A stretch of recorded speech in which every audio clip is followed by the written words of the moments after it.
po ba ang factors or prime factors ng ating 16 and 24?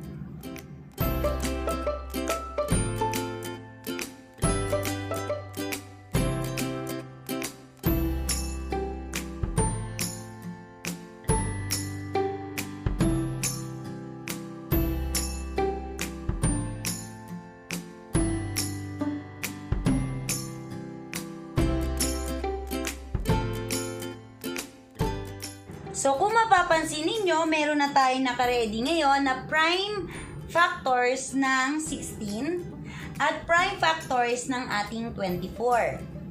Tingnan natin. Para makakuha ka ng greatest common factor, kuhanin natin ang common factors ng ating dalawang numero. So, iyon ang 2, 2, 2, 2.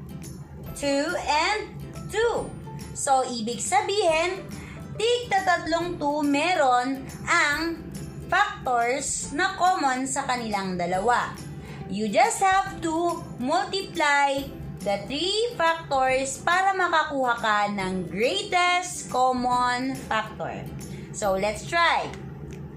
2 times 2 is equal to 4 times 2 is equal to hindi po 6. Multiplication po tayo. So, 2 times 2 is 4. 4 times 2 is 8. So, the GCF is equal to 8. Okay? At para po naman tayo ay makakuha na ng LCM or the least common multiple, gagamitin po rin natin ang mga numerong nasa ilalim. So, ang factors ng 16 at factors ng 24. Sabi nga po, meron na tayong GCF na 8 sa pamamagitan ng pagmultiply ng tatlong pare-parehas or common na 2. May natira ka na lang 2 na walang underline at meron ka ng number 3 na walang underline.